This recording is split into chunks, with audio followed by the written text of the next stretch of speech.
Long story short, we left that island. Now we're ministering. Brian Schobaker goes one way and I go another. Now to get to where we were at, we had to go over this river that was 300 feet wide. The bridge, they were putting a new bridge in. You can see it on YouTube because I looked it up on Google Map. And so anyways, there's bridge, and so there's a walking planks that are really slippery, and it's a raging river, and they were driving pylons, wooden posts down into the river to put a new bridge in, and they had put this real rickety walking bridge across, which I wouldn't want to walk on during the day. So we had to go way around and take another bridge. And so we took the other bridge to get where we were going, and then we were in this village holding a crusade, and Danny, he was newlywed, never been away from his wife, and he said to me, and they had an old motorcycle. It was like a 150 Honda or something. And for some reason, I got a reputation for driving motorcycles, because when they were taking siesta, I'm a man in my early 30s, I'm up in the mountains preaching I'm taking an interpreter with me, because I hate laying around.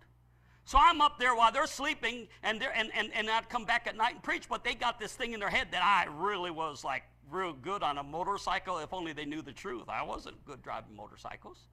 So Danny comes to me, and it's raining out, and it's dark, and it's miserable, and Danny says to me, he said, "Brother Mike, can you take me home to see my wife?" I said, Spirit of God said, "Take him." I said, "Yeah, I'll take you." He wanted me to drive the motorcycle. Now, the motorcycle had some major problems. The light was not bright. It'd go dim, it'd come up, it'd go dim, and then the shifter would fall off. So we get on this motorcycle, and he warned me. He said, "Now, Pastor Mike," he said, "we got to really be moving fast, because," he said, "the communists hear you coming, and when they hear you coming, because there's communists in the villages along, and there's only one main road through all of the islands in the Philippines. They have some dirt roads up in the mountains, but this is like a concrete highway that was put in, if you want to call it concrete. It's just you'd have to be. How many have ever been to the Philippines? Any of you?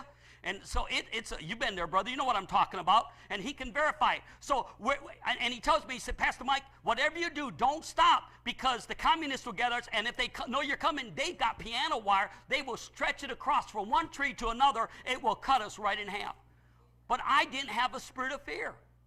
So I get on this motorcycle, and I'm telling you, see, that anointing or that virtue of the Spirit that was in the old covenant is combined with the anointing of the new covenant. People don't understand that. Do you know that when Elijah outran the horses and the chariots, that same spirit that was on Elijah was on me on that motorcycle?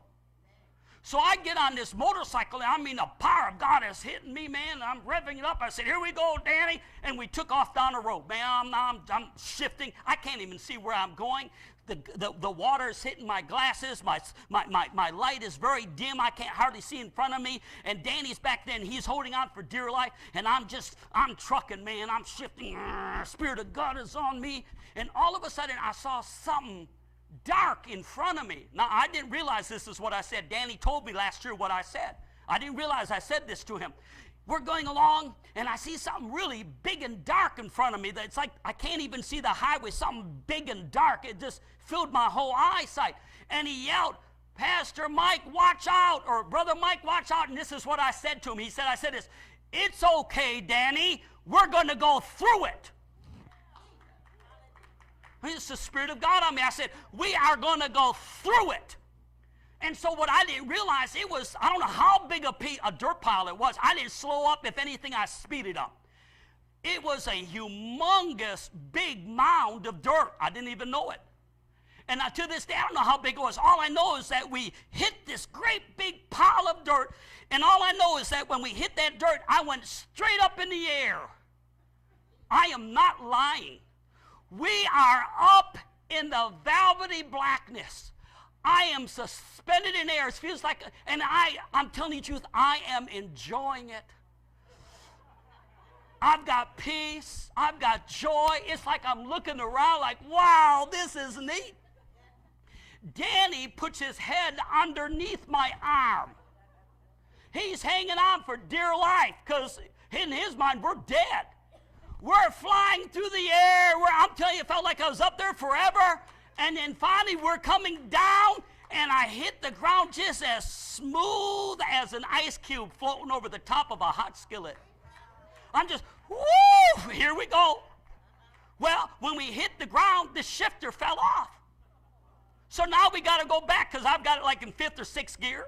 We got to go back. And so we turn it back around and we go back and we're looking from this big dirt pile. And I didn't look at the dirt pile. All I know is we got to get the shifter because the communists might be coming. I don't have no fear. And we're looking and we're looking. I go 50 feet away from the pile, 60 feet, 100 feet. We can't find it nowhere. And I said, Danny, we're just going to have to go in this gear. And so we're going along. And I'm telling you, it must have been 300-400 feet down the road. There was the shifter. I have no idea how far. It could have slid. And we put the shifter back on. When I get to heaven, I'll find out how far we flew.